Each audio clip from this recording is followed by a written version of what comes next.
What a day. Hey, I mean, it goes without saying. Super Bowl Sunday. Super Bowl Sunday, baby. Last game of the year. It's exactly what for it the is. next 7 months. We have nothing. Yeah. We have nothing to look forward to. Yeah. Welcome back. Another episode of Two Dimes in a Token. Brooke. That was a little depressing how you just it really was. set that up. Like, I'm your host, one of your hosts, Brooke Nasty. With me as always, Kanyeezy. you know what time it is, Batman and Robin. Yep. Once again, Token is unfortunately unable to make it. And once we get back in the rhythm of things and things slow down for him, he's going to be able to come back and join us for some of these. But starting off drinking the pod, we have Whiskey Whiskey for Brooke, and I'm gonna just say, I grew up watching that Budweiser commercial. Yeah. Shout out to Pops in the neighborhood. So he's got the Bud Light. He would never let me drink this, but I'm gonna get it in for you. Absolutely. What's up? I love it. That's fantastic. So we're shooting directly after the Super Bowl. Controversy coming in the last 2 minutes, and it actually ended up in a very heated debate, which I'm not going to disagree, right? I think we all know Kansas City Chiefs won, pulled off an amazing upset. Yeah. Which, I mean, let's be real. Hats off to those guys. Hats off to those guys. Once again, through the first, basically through the first 3 quarters, bro, it looked like every other game, like they were just completely in control. And then big thing changed the game, which is what we got into the argument about, or debate, if you want to say, rather than anything, would be the defensive holding call at the end of the game. Give me your feelings, man. He got really in his feelings on this one. I would tell you guys, I know we normally come on with a lot more energy, but to tell you, as a former DB, when the game's on the line, you hate when the referees take control of the game. Like, I'm within my perimeter of jamming. The ball is not catchable. Yeah. So, at the end of the day, if you haven't used that flag all game, why use it now? Why start it now when my quarterback's getting ready to go on the field and take it all the way home? You just took away all the time off the clock and let Kansas City win the championship. Yeah. I mean, if you guys see the play, I'm pretty sure anybody that's listening will actually understand. Okay, so here was the debate that we had. Go ahead. It actually got pretty intense. We're both standing up. We're not face to face, obviously. And the sad part is I'm advocating for him as well, because I'm also in a little bit of agreement. I don't think there was enough there to call defensive holding, but there's 2 individual parts. The route that Juju Smith-Schuster was running was an in and out route, and it was going to turn into a wheel. Yeah. So in and out to the wheel, back corner, right? And you see the flag thrown, and on the first cut outside, James Bradbury has right hand creating separation. You see the jersey pull. That, in my mind, that's what they're calling. On the other side, though, what everyone looked at on television was the left hand on the back as he's going into the wheel route. I'm just putting it to you like this. If you're a Philly fan, you don't like that call. You don't like that call at all. If you're a Kansas City fan, it was spot on. So to me, I'm not a fan of either team. I did say Philly was going to take it home, and I stand corrected. I mean, let's be real. You got better than all of us. I said Big D Joe Burrow was going to take it. So. Yeah, to me, I felt like I was cut short. Yeah, my wings got cut a little short. It's okay. I understand. The NFL's a little scripted. At least it felt a little scripted on that particular juncture. I don't think it felt scripted at all. No? No, not at all. If it was scripted, I mean, let's be real. I mean, the Eagles should have come home with that regardless. So if you don't think the last 2 minutes of the clock was ran off because the referees took control of that, McKinney didn't even have to run it in. I was going to say, McKinney did a phenomenal job running to the 1 and sliding. Yeah, I mean, they were trying to let them score because they realized once the referee took control of the game, I only got one option. Let them score, and hopefully we can go into overtime. But Andy Reid's a professional at what he does. He's great at what he does. Played for both organizations. Yeah. Coached for both organizations, should I say. So he understands that this is a game. And they only count the wins, baby. So shouts out to Andy Reid. Shouts out to Patrick Mahomes. I give him a clap for that, by all means.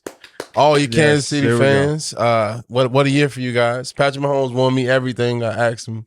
He is, him. So as we dive further into this, I know on the last one, I now have to come to you all. Oh, man. I now have to come to you all as a loser myself. Mm-hmm. And the reason for that, I mean, you got second place, but I did get second place. I mean, that means you're first loser. If you're not Ricky Bobby on, Yeah. first So last. there was an earlier episode. We were going into the conference championship round, and I may have been running my mouth a little bit. Listen, my confidence at that point in time had never been higher. Yes. I knew what was going to happen over the next few weeks. I knew what kind of reward was coming my way. I knew. There was no doubt in my mind. There was no shred, right? I was 120% knowing I was taking home that fantasy football trophy. Yeah, the big money. The big money. No. I made a mistake that day. I made a wrong pick. Yeah. And it left me with the picks that I had today, which finished up, and I ended up in second place. So I just call you the second Kelsey now. You're That's the second Kelsey. You know who the first Kelsey is. Yeah, first Kelsey was the winner. Yeah, Big Daddy. Yeah. Now Big Brother. So to the guys that I know tuned into the pod, especially after I started running my mouth, sometimes you write a check that your ass can't cash. You gotta eat it. You got to eat it. You know what I mean? They roll back. Unfortunately, I'm now in that position. They wrote back. That's all I'm saying. They did. Yeah, it's nothing wrong with that. Yeah. So now I'm really excited for that because now I'm going into the next week. I know for a fact there was at least 22 people in that league. And, there's going to be 20 of them that are going to be allowed to talk shit. 21st would be myself, who can just be full of shame and embarrassment. And then there's one that is allowed to talk shit. He's the champion. He is. I mean, that's it. He's the Patrick Mahomes of correct. That league. And I now have to eat that. Shout out to Nick. I'm gonna just tell him. Yeah, we're gonna call him out now. Shout out to Nick on that. You're a winner. That was great. You're a winner in my book. You are. I mean, you're a winner on paper too. Yes. Unfortunately, that goes without saying. But tell me, outside of that controversial play, man, what'd you think about the game? I thought the game was phenomenal. Yes. It was absolutely spectacular, man. I mean, it looked exactly the way I thought it was going to go throughout the entire game. The Eagles looked like they were controlling the offensive and defensive line. Yeah. Right? I mean, the opening drive for Kansas City was phenomenal. Mm-hmm. I think they accrued, 24 rushing yards, ended up finishing with a touchdown pass to Kelsey. Exactly how I thought it was going to go for Kansas City. Mm-hmm. As far as exactly how I thought it was going to go as far as for the Eagles in the first half. Yeah. They They were going to be able to control the clock, which they've done all year to every single team. did a phenomenal job. They've controlled the line of scrimmage. They made plays when they had to. They take risks on fourth down. They have by far the greatest quarterback sneak play I've ever seen devised ever. I mean, it worked 100%. It literally, I think they're like 4 for 4 in the game for it. So that shit was dope. 500 pounds squatting. There you go. We're showing it going. There you go, Jalen. So the first half was incredible. When they came out in the third quarter, and they were throwing the ball, I mean, they scored at will. I mean, they literally scored. They said it at the end of the post game. They scored on every single drive after that, whether it be field goal or touchdown. I feel like Kansas City just figured it out. I mean, they were running 55. If you played defense, you got the first person that comes your way. And for whatever reason, once you called that person out, they pretended like they didn't know. I remember that. Yeah, 24 caught that touchdown pass on that. I mean, him on and the Tony, flat. both of them ran the same route. It was just they knew what defense that Philly likes to run. Yeah. In the red zone, they got exposed. And if I remember correctly, Bradbury had the outside guy. He trailed the inside route. It's just real simple. It's like you got the man that's in your area. Yeah, overall, though, I mean, the game was absolutely spectacular. It was phenomenal. I loved it because every single Philly game before that was just like everybody wanted to turn it off at halftime. Yeah. It was an ass whooping. Normally, I mean, don't get it twisted. This is a Super Bowl. So I felt like they gave the fans exactly what they were supposed to give. Everyone left it out on the field. Yeah. I want to say Tony on that punt return. Yeah. But I feel like that was really the changer of the whole game. Yeah, it's one thing when you win on offense, defense, special teams, all three phases. Yeah. And Kansas City didn't show up really on defense the entire game. They showed up when it mattered. They did. They showed up when it mattered. But offensively, defensively, and special teams, they dominated in the second half. Which is when you want to do it. Because in the first half, they hit a lot of skids. Yeah, I mean, it was just a lot. It was just rough passes. Just trying to get into the groove of things. You didn't see Kelsey really get going. Outside of that first drive, it was rough. That's it. You really didn't see a lot of love going in his direction. But I feel like Andy Reid knew exactly what to do when the time was called. He knew the game was manageable. Absolutely. I couldn't agree with you more on that. And I will tell you, having Alex Smith, I love Alex Smith as a player, but having Alex Smith as your quarterback, it's all about game management. Alex wasn't going out there and throwing the lights out of the ball. So you knew in Andy Reid's tenure with Kansas City, having Alex Smith as your quarterback, you know how to manage games. Because he wasn't going out there blowing people out. You had Priest Holmes back there. Gosh, you're saying basically having Alex for the years that he did, it gave him the experience of how to manage the game. Just properly. managing it, just the whole time. Because Donovan McNabb and the Eagles, you had blowout teams. You had the team that was supposed to be beat that nobody can beat. Michael Vick, Donovan McNabb, Human Ure, all those guys on defense. I think his name is Namni Oswald. They had Asamoah. Yeah, they had amazing players. They're big ticket players. They're supposed to win it all. And when you have a team like that, that's constructed, that's a lot of pressure. Yeah. But when you have Alex Smith as your quarterback, it's not a lot of pressure. Just go out there, stay poised, handle business, guys. Yeah. I can't imagine what they're feeling right now, especially the Kelsey brothers. Yeah.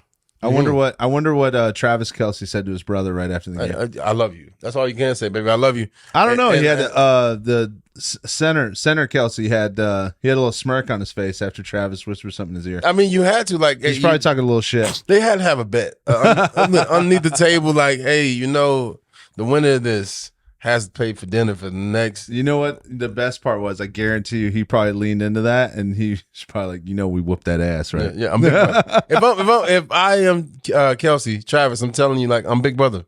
Yeah. From here on out, if we win, you got to call me big brother. Damn. Your little brother now. That's like Chris telling you, like, he is your big brother, but he's very small. So it really doesn't really count when he calls. You know what? It's probably nowhere near to the dramatic level that the Kelsey brothers are experiencing, that competitive environment right now and that competitive fire between the two. But I'm having a little bit of, center Kelsey feeling going into this next week after talking all that shit in the fantasy round. I mean, you got to back it up. That's all this.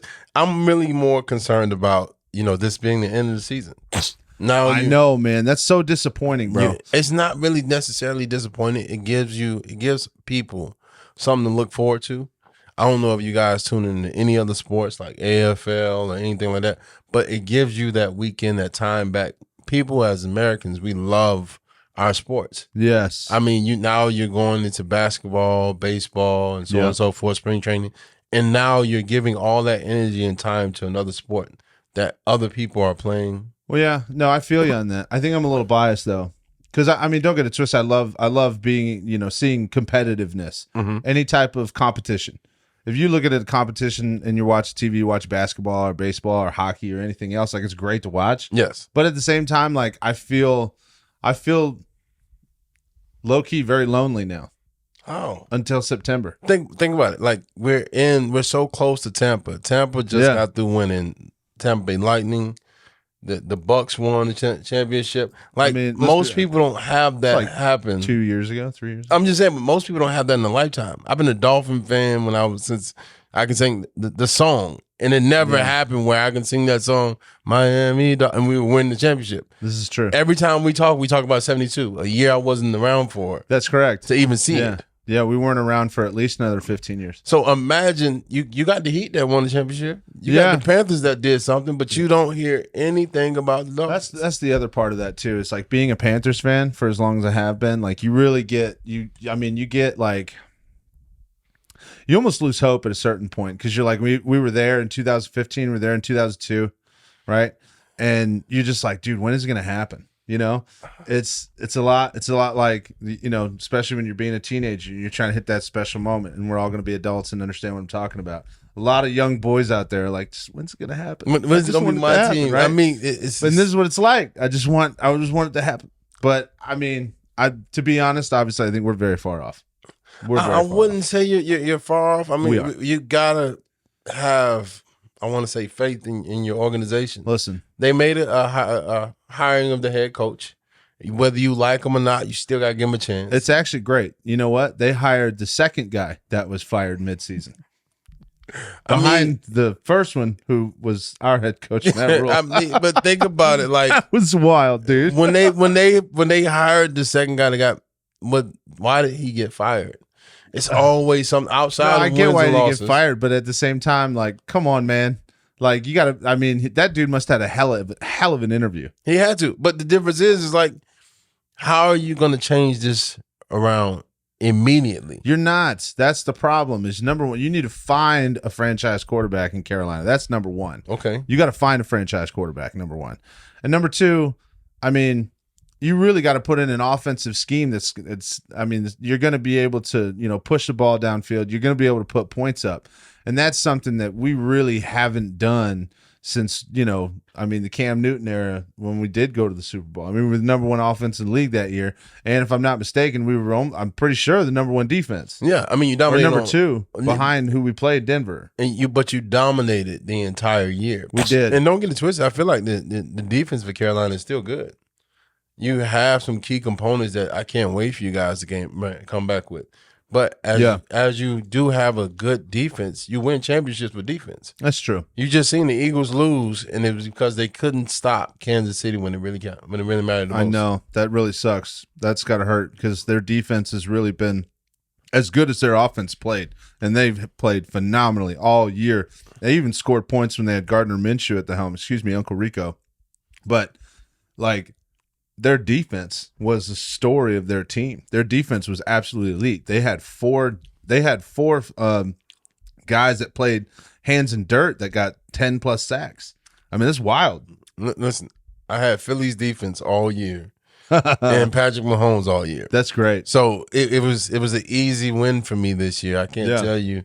I didn't meet any adversity. Plus, I had Josh Jacobs. So, what's that, Josh Jacobs? It's one of those things hurt. where you don't miss. But I did miss with picking this championship. I said we was going to be singing Fly, Eagles Fly, but not everybody can be Nostradamus. You know what I'm saying? I really thought that was my hidden talent. I'm going to be honest, dude. I mean, you were very close. Spot on. You were very spot on. Honestly, in my opinion as well, if we don't see a defensive holding call right there, I mean, honestly, I think Philly goes down and takes it. Who wins the MVP? Oh, Jalen. Are you kidding me? The dude scored like 50 fantasy points, bro. He had, 3 rushing touchdowns and a pass touchdown. He probably would have gone down and thrown another pass touchdown. He just scored 5 touchdowns in fucking Super Bowl. My God. I mean, I believe he put everybody on notice that I'm here and I'm not going anywhere. Yeah. He made one mistake. He fumbled, but Jalen doesn't make a lot of mistakes. So, you know what's wild, though? What? Jalen Hurts' his face. Dude, his facial expression throughout everything is just like straight dog. Just zoom in right now. We're up by 40. You got to stay poised, bro. He's like stays poised, like just to be a dog, no matter what. I got to. And then when he ran that third one in, bro. Yeah. And then you sit down. The worst part is they're up by like 10. Right. And I get it. You're in the Super Bowl. You're not. But at the same time, they've been in situations where they've been in the fourth quarter talking about they're up by like 30 and you see him on the sideline. I mean, you guys, dog, bro. You guys, Jackie, he's right. This is business. I don't need to smile. I do enough of that with the kids and the fans. I'm the man of the year here. Yeah. This is business. And in business, I'm going to approach it the same way. I love Jalen's poise about it. Don't get it twisted. But at the same time, we want to see that childlike excitement as well. That's why we always talk about what's his name, Kittles, because he has that childlike joy that comes along with the game. That you really. Kittle's an amazing person, amazing human being. I don't know him personally. I don't know if he really is an amazing. I just know the character that he shows us on TV is somebody you would love to hang out with. I don't think you can fake that. I think that's phenomenal. By the way, I really hope that we're gonna try and edit that too. I want to put Jalen's face right next to mine. Just fucking. Just compare. I mean, he's getting ready to have a press conference right now. This is probably one of the worst days. I'll be real too. I think he's probably a little bit more of a pretty boy, and he probably has a little bit straighter teeth than I do. Yeah, but fuck it. I mean, don't get. I think it's spot on. I would go along with that. It's all right. I mean, I think Jalen is a clean cut guy. He represents himself very well. Yeah, not just he represents Philly. It's good stuff. I don't even think Philly wanted him, but I mean, listen, we would have took him in Miami. Hell, they'll take him in Tampa. I mean, with that vacancy. Shout out to Tom. I know with that whole Alabama and Sooner back and forth thing with Jalen, who wants to claim him and all that shit. I mean, in the NFL, obviously, I mean, it's working out way more for Jalen Hurts than it is for Tua. Yeah, I mean, don't get it twisted. He has a medical staff that really cares. But I'm not going to go on that tangent real quick. I got the real question. Jesus, yeah. We're close to Tampa. Yeah. So, with Tom retiring, who do you see coming in? I'm going to be honest. What I would absolutely love is we can run back the Christmas clip that you did. I hope Baker finds his way to Tampa. I pray to God he finds his way to Tampa. Listen. I pray to God, all right? Listen. Because I want Carolina to play against Baker Mayfield twice a year. I would love that. You know why? Because honestly, I would draft Carolina's defense in fantasy no matter what. Because I know for a fact we're going to get 7 turnovers in 2 games. I know it. Listen, I wouldn't say. I retract my statement. Yeah, Christmas, I was in the spirit of giving. I was in the spirit of giving. It's much better options out there than Baker. Yes, that's true. I won't say I don't want him in Tampa. Yeah, but I feel like we already got trash there, and if they're gonna go with them, go with him. But when it comes to, I feel like they're competitive. I mean, 2 competitive quarterbacks. One backed up Tom and Trash, so you learned a lot by just backing up one of the. Who was the actual backup behind Tom? Trash. Blaine Gabbert.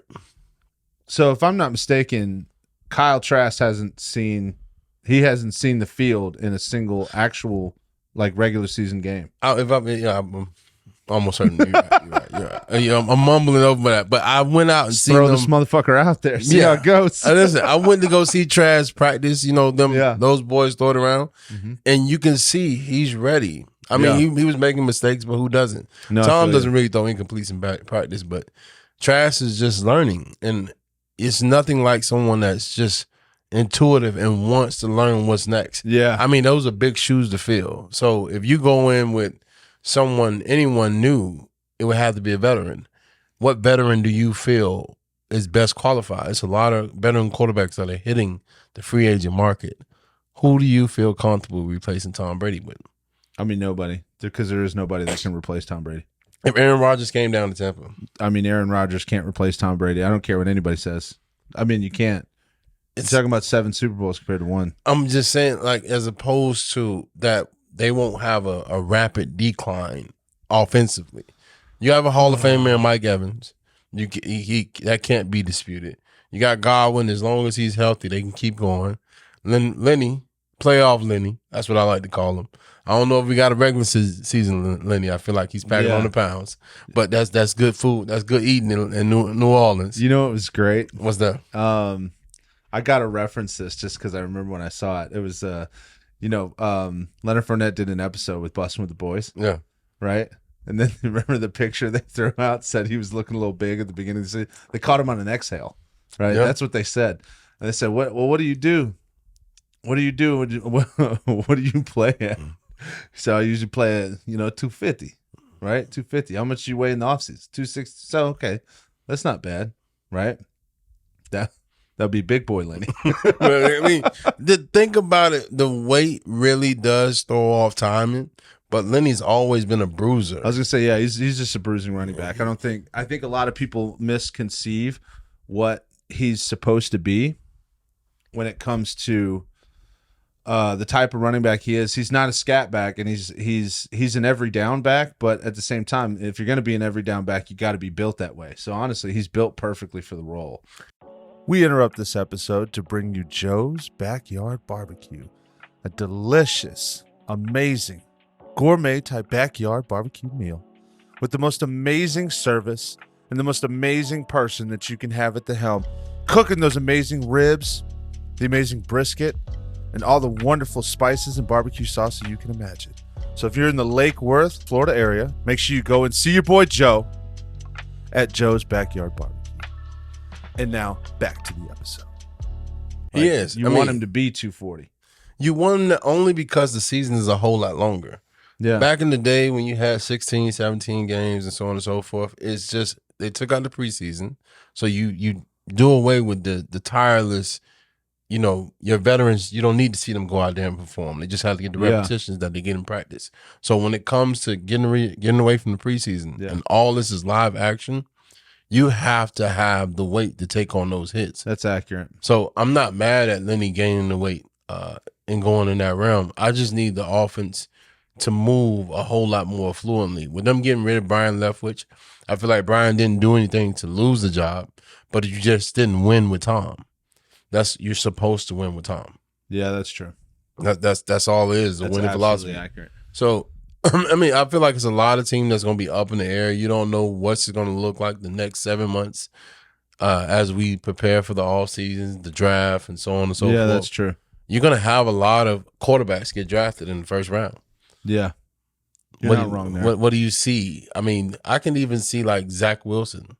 Everyone's like throwing him in a different direction. I can see him going to a different team and making some noise. Dude, I know that I've been criticized for being very direct. By the way, I think we need to bring that up. That comment that we got. What? Oh yeah. On our social. I mean, if you want to, that's primarily. Come on, dude, that was hilarious. I mean, it's one of those things where people are doing things just to get your attention. Well, yeah, I mean, I think a lot of people were really surprised at the direction that I took when it came to that Skip Bayless tweet. Mm-hmm. But just because it was so aggressive, and to be honest, like it really depends, man. Because you're talking about a specific incident where realistically, there's other people that are trying to argue what he was saying. And it's like, no, you were arguing the fact that, you know, you need to be talking about a game, which is more important than a person, which I mean, you can spin it either which way. If you just read it directly, that's kind of exactly what he's implying. But, you know, at the end, to the last sentence, tried to change. We're not going to go back on that. But either way, in there. I mean, you said you wanted to address the comments. But it was hilarious, bro. I mean, it was absolutely fantastic. He knew he was wrong. So oh my God, dude, it was so funny. So some dude got real hot on our Instagram, right? And basically told us we need to go back and learn how to do reading and comprehension. And, you know, very simple, you know, as a podcast, we decided to reply. We just said, hey, you know what? Everybody has their own opinion, dude. It's all good, man. You have your own opinion. And then he responded with telling us that we were absolute dumbasses and we should eat dicks. He said that to you. He didn't say it to me. Just make sure we highlight that. You know, you remember we were like, dude, you got yourself a little choked up there, bro. Yeah. I'm just throwing it out there. Like, hey, shout out to you, man. The fact that he got that angry definitely says that he took the L on that. Yeah, I'm excited for you. I know, bro. That was hilarious. You get the Twitter fingers. Yeah, yes, you're real gangsters. Dude, Twitter fingers are a real thing in this generation. Yes. And I wasn't big on social media at all. And I mean, I still don't even promote like my individual ones. I'm always going to promote. Make sure you guys go, you know, check out our TikTok, Facebook, Instagram, and subscribe to our YouTube. You know, hit that subscribe button. But, you know, aside from that, you don't want to promote your own. But I mean, to be honest, some people be on there, some fucking fearless keyboard warriors, dude. Listen, they be saying whatever the fuck they want. I feel like, you know, on the internet, it's like Call of Duty, where you can just say whatever you like feel proximity chat, bro. That's it. It's freedom of speech. I'm excited for you guys to express that freedom of speech. I know. As long as, you know, you handle it appropriately. I know. Honestly though, it got me laughing. It gave me a good chuckle, and I really wanted to bring it up because I thought it was a hilarious story. And if you guys want, we can actually post that up. We can screenshot it and put it on some of the socials for you guys. It was priceless. We'll have to delete the dude's name, I think. But either way, so I dive into that because when you ask my opinion on some of that stuff, sometimes I can be very direct. Like, go back to what we were talking about, Zach Wilson, right? I mean, it's pretty obvious. Like, he's not a guy that you want to put a franchise which is worth several $1 billion. I don't think you want to put him at the hands of the steering wheel. Not at all. I don't think he's that type of guy, dude. He didn't own up to the shit that he did very poorly in New York. He really embarrassed himself. I mean, when the season was starting, though, with the whole with the whole Twitter war about him hooking up with some of his mom's friends. Everybody was saying he's the GOAT. Yeah, I mean, he's a GOAT. He's a kid. But at the same time, when you veer away from something that's funny to something like, all right, now we need you to come in here, be the big man on campus and win ball games and lead this organization into a winning direction, I really don't think he's your guy. And I don't think he's ever going to develop into that, just based upon the way that he answered some of his questions about how horrible he played in some of the games, and he really didn't take responsibility for anything. And I mean, Stephen A. Smith went on a big rant about it too. And I really think he hit the nail on the head. He's a child trying to play a man's game. But the difference is, it's not a man's game. This is a child's game, baby. I've been In the playing NFL, it is a man's game. You got to be able to play the game, and you got to be able to handle the business. Because you can't be a quarterback in the NFL and not take responsibility for your fuck ups. That's not how this works, man. I mean, in the NFL, you take responsibility for everything. Because you need the locker room behind you. In order to be a Super Bowl championship team, you got to have a locker room. You got to have a I beg to differ. How? I'm gonna tell you why I beg to differ. Being a Baltimore Raven fan, you know, the year we won the Super Bowl, who was our quarterback? Not Joe Flacco. Before that, when we first won it, you know, we were introduced. Trent Dilfer. What happened to Trent Dilfer the very next year? See, so you're talking about Trent Dilfer, who, again, I think is actually a pretty good example of taking responsibility for the things that he did wrong in those in games in that particular season. I think he developed wonderfully. I don't think his talent or skill level was what you're referring to, but at the same time, like, he went to the podium on games that they lost during that season and said, "Yo, I fucked up." But it's a reason. As a Super Bowl championship quarterback, that next year, you don't have any pressure other than the repeat. The job is yours. That's kind of a big pressure. But the job is yours to lose, not yours to gain, not yours to get. It's yours to lose. Oh, you know how it is. Some people get that one ring and they're like, "Yep, I'm done." No, but they're still rallied around you. Like Nick Foles, after he won the Super Bowl with Philly, the next year, it was his team. Carson Wentz on the trade block, baby. Hey, it's a done deal. The next man up. Yeah, but I think if you're talking about characteristics of the person being a quarterback in the league, I don't think you compare Trent Dilfer to Zach Wilson. I mean, Zach Wilson literally went on stage and was so, "Well, I didn't mess up." I mean, yeah, you did. You played like shit. He did. I believe you need the right veteran to be in his ear. Like when Cam first got to the NFL, Steve Smith was in the locker room.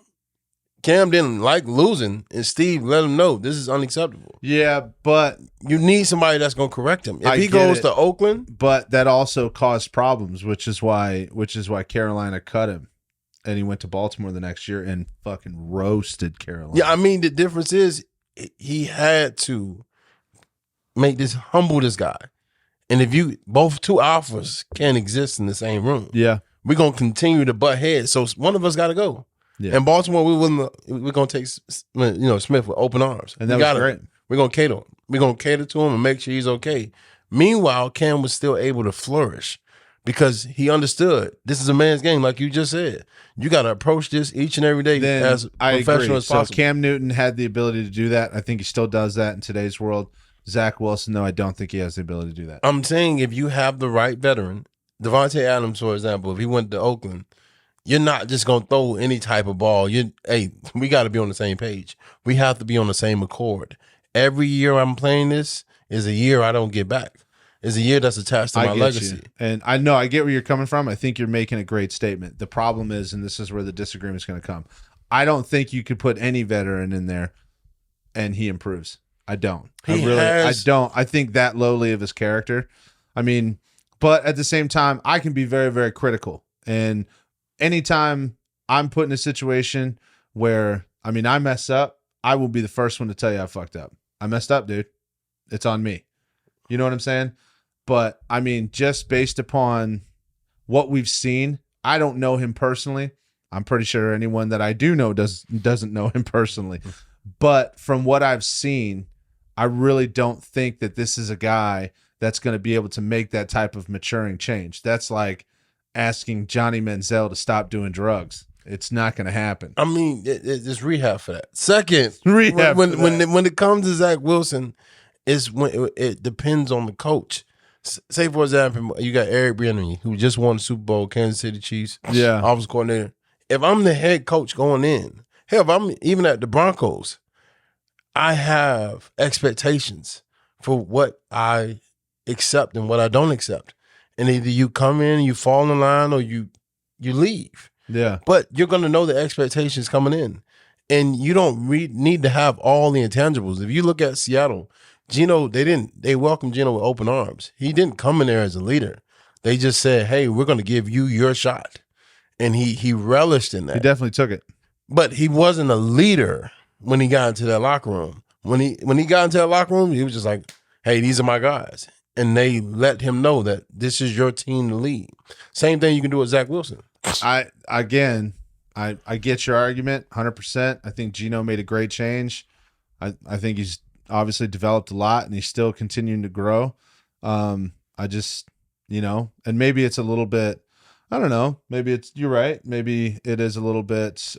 Take away the character. Maybe it's a little bit of an asshole move, but honestly, I don't think Zach Wilson was worth his draft status anyway. And I don't think that he's going to be able to develop into something that we see that really transcends the game. Like you see like an Aaron Rodgers or a Tom Brady or, some of those guys that, went out and have performed so well over the last 20 years at the quarterback position. I just don't, I don't think he's going to be able to do it skill wise. I don't think he's going to be able to mature.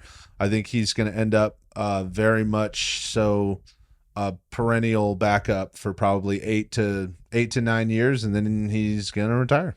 I see it going in a different direction. I see him going to a different. You're so hopeful, bro. I'm always hopeful because these guys have all the intangibles. I'm loving your face. I hope they zoom into that. But these guys have all the intangibles that you need in order to be successful. Zach Wilson has the arms. He has the mechanics. He has more things about him that stand out than he does in a positive manner than he does in a negative. The only thing you question is his mechanics and his maturity. I mean, his maturity and his character. That's it. And his decision makings. I believe if you've seen hooking up with his mom's friends. I mean, outside of come on, bro. Outside of that, he did. You're right. We shouldn't worry about his personality traits. You know what I mean? He did what every country bumpkin. Oh my God! Get out of here with that, bro. That's some bullshit. That's bullshit. But nevertheless, yeah, his character on and off. But think about it in New York. You had Sam Darnold. He got like what was the from kissing women? What was it? It was like gout or something like that. I can't remember what it's called. Mono. He got mono. Mono. That was it. From kissing. Because you're in the Big Apple, baby. You have more opportunities. You're gonna make mistakes. Anyway. Even Tim couldn't flourish, and that's God's son. That's true. It's kind of hard to be successful in New York. What was the last before you continue on? What was the last successful New York Jets quarterback? We've been watching this for at least 20 years. Don't worry, I'll wait. Joe Flacco. Okay, that's exactly. The last one I had hope for was Mark Sanchez, and he threw that hope away with the butt fumble. Yes, the butt fumble, baby. The butt fumble. That's what I'm talking about. So with that being said, I look forward to this offseason. There's a lot of players. Yeah. No, it is. You're right. No, it's going to be a great offseason. I'm actually pretty excited. I want to see the direction that Carolina goes, but I also want to see the direction of Sean Payton now joining the Denver Broncos. Is Russell Wilson really done? Because his season was absolute garbage. He lost the entire locker room by week 7 or 8. And it was just terrible. But also at the same time, what kind of developments are you going to get in Miami? Because Miami made it to the playoffs, but at the same time, can they improve? Do you think Tua can put them on the next level? And then a big disappointing season, and I think we're all allowed to say disappointing season with the Buffalo Bills. I mean, they were literally on paper. How many people said they had the best odds of winning the Super Bowl this year? And I mean, they really just, fell short. They lost games during the regular season they shouldn't have lost. And they had such an up and down rating. I mean, it looked like a price in the stock market. One week they're massively up, looking like the Super Bowl team that everybody's talked about. The next week, they're losing on some stupid play at the end against Miami in week 4, week 3, and their whole season was so up and down, man. And that was just crazy to me. So I want to see what Buffalo's doing. I am really anticipating to see how much money Lamar Jackson's going to get, because I'm really glad, again, he didn't play in the game. And now everyone knows he's going to be top notch. Everyone knows he's going to be healthy. There's no other additional risks. There's no additional injuries to it. So is he going to stay in Baltimore? Where's his next paycheck going to come from? And how fat is that paycheck going to be?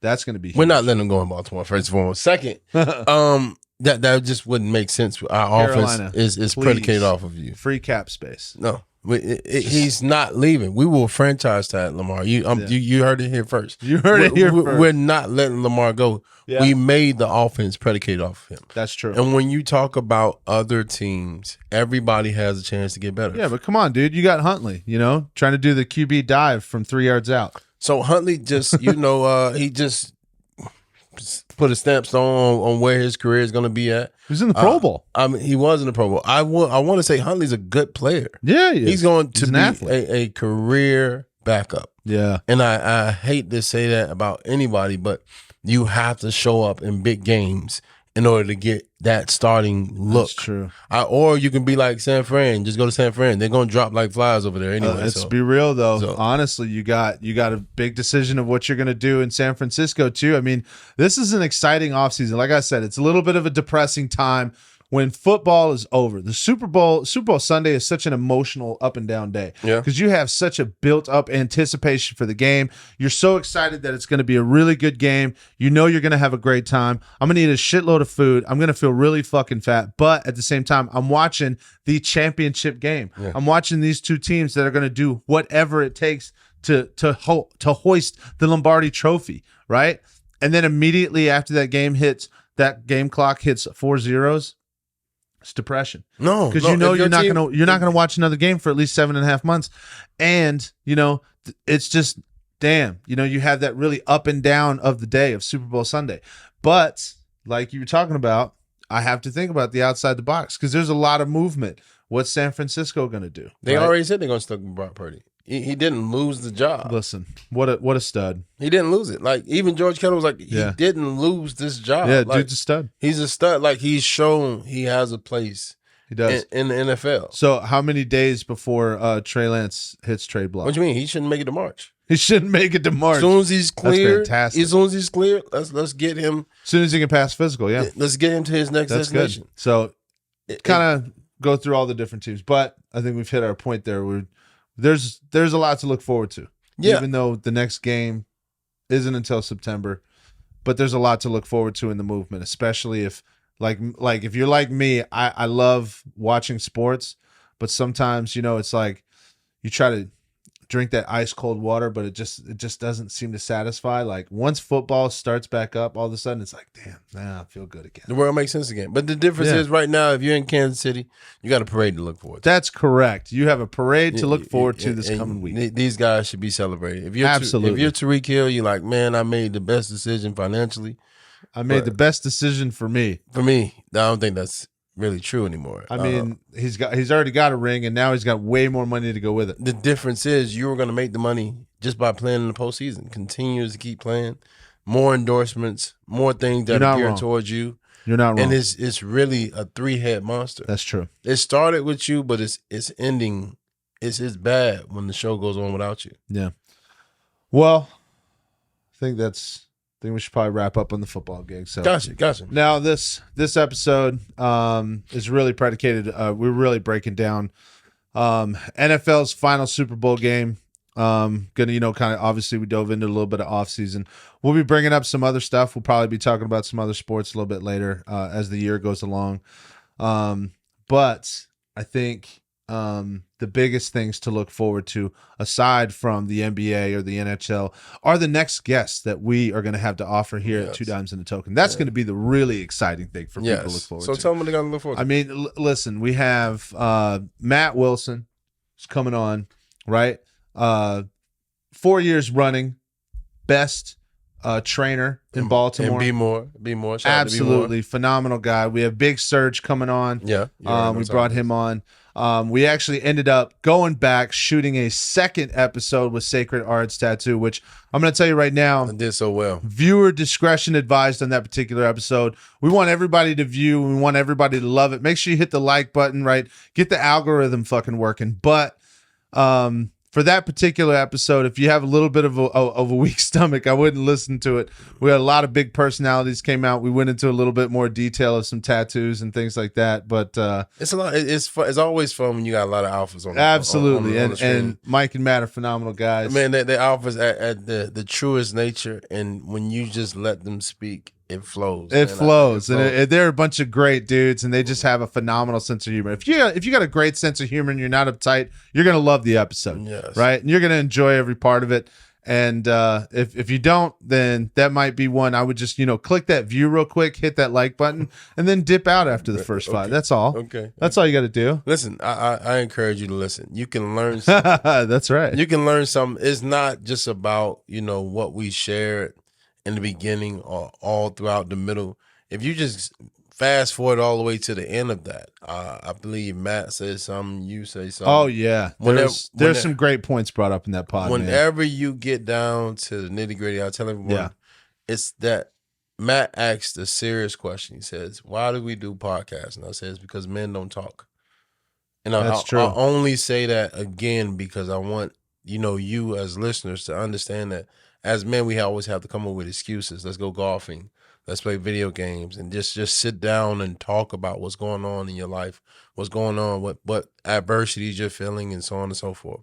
We are meant to be connected. We are meant to be helpmates to each other. So as one man to another man, I love the mere fact that we sit down and we have this conversation as if the viewers aren't even listening. I mean, they're just a part of our conversation, but this is nothing but, a campfire, where two men are sitting down and they're talking about things that men generally talk about. That's true.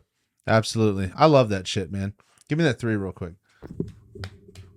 That's great. That's fantastic. Well, stay tuned, guys. We got a lot of things coming up. We have some more guests, even more after that, lined up. We got a lot of special shit lined up for everyone. So I know we're gonna it's gonna be a great year. It's gonna be a great 2023. Once again, can't emphasize this enough. We appreciate the love so much. We've hit some great numbers starting out. I mean, we haven't even been shooting for, a year, and we're growing immensely. And it's all thanks to you guys. Thanks to you guys that listen in, have open minds, like really help and support the podcast by clicking the like button, subscribing, all that good shit. We're just asking you to keep pushing though, right? We want to make sure we grow this thing. We want to get this thing huge, right? We want to blow it up. As Avery would always say, we want to go viral. But either way, every time that you guys do, just know we every time you hit that little click, right? We appreciate it every single time. And we're so thankful that we were given the platform and we have supporters, and we really can't put it, I can't even put it to words, to be honest, how grateful it is to read some of the messages that we do get about how some of the things we've said have inspired people, some of the things we've said have made people fall out of their chair laughing, and just overall having a great time and helping people enjoy their day to day. So again, thank you guys. Let's make sure we keep pushing it. But thank you guys for all that you've done for us. So what he said, I can't piggyback on absolutely. That, so think the last bit. Now we got to present our last segment, Joe's Spice of the Week, sponsored by Joe's Backyard Smokehouse. All right. What you got for me this week, bro? Oh man, I mean, there's nothing else to think about. The week just started this Sunday. My week starts on Sunday, so that's correct. I must say that Super Bowl.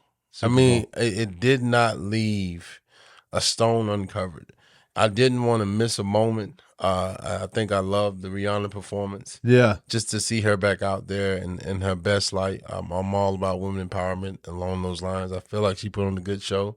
Just being up in the air from somebody that's a thrill seeker. That was scary as shit. I was excited for her just to perform in her best light. And she did a great job. So I believe my moment was sitting down with you, just sitting down watching the game. Yeah. Kicking it back, enjoying it. It does. It gives a really good vibe, bro. Especially when you get to hang out with your best friend watching the football game. You know what time it is? No, that's great, man. That's phenomenal. I like that. Well, I'd have to say my spice. This is gonna be a little emotional.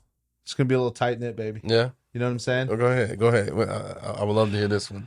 Today was a big day for you. As a unit, we dove in and decided to make an addition to our family. Yeah. That's right, we did. And we made the decision to add another child. Yeah. That's big. That's a big moment. a 2-month-old kitten. Yeah. That's what you And mean. Puss in Boots. Yes, Puss in Boots. absolutely. Puss That in Boots. 2 Not a month baby, old, not a baby. That 2-month-old little baby kitten. Yes. Who I've held 6 or 7 times now. We're trying to let her roam the house. Him. And really, Yes, I'm sorry. Man, you gonna stop knocking off my character, I'm used to man. Sweets because I also have a first cat named Sweets. It's a girl cat. So, but listen, Puss in Boots, man. we named him Goose. You know, I mean, you couldn't get after Maverick and Goose baby, but just watching this little baby kitten just scroll through the house, just checking things out, sniffing things, coming right up to my feet, looking at me and saying, "Hey, I'm feeling comfortable. I really want you to hold me. I want you to pet me." And I'm in my heart. That's like, you know, you got to chip away to get at that bad boy sometimes. Sometimes a little bit cold. Sometimes a little bit rough. I'm just like, hey, I don't know about you. As I'm staring down at this tiny little 4-pound kitten that's 2 months old, I'm melting a little bit. Yeah. You know, I'm crying on the inside. Only dogs do that for me. Well, I can't do it it's with a kid. happening for me. Gotcha. And I'm holding this little kitten in one hand, and I'm just like, you are the reason I exist, so that I can love you. The biggest cat lover I'm telling you, I know. bro. It's that. It just gives me the best vibe, bro. Oh, Literally, I go in tomorrow. Terrible shit can happen at work. Terrible things can happen. Yes. But I'm going to look to my left and see this little tiny kitten just roaming around the house, trying to snuggle up, right? And it's not even half the size of my foot, but it's going to be snuggling up. And it's going to be, you know, just cuddling, purring a little bit. Makes me feel good. I'm excited for you. You know, anybody that loves animals. Hats off to you, especially if you're a cat lover. If you're a dog lover, you're awesome too. But those little kittens. You either one or the other. I'm with the Dog Foundation. Yes, He's with the cats. They have a little special place in my heart. Yeah. So, well, once again, thank you guys tuning in to another episode. This is going to be leading into our next week where we introduce another guest. But once again, I already stated enough. Not going to go on another spiel, but we appreciate the love. We appreciate everything you guys do as far as supporting the pod. All it takes is a little bit of a subscribe, a little bit of a like, a little bit of a comment. Thank you so much for everything you guys do. Make sure you guys have a fantastic week. Peace. 2 dimes and a token. You make Rosie.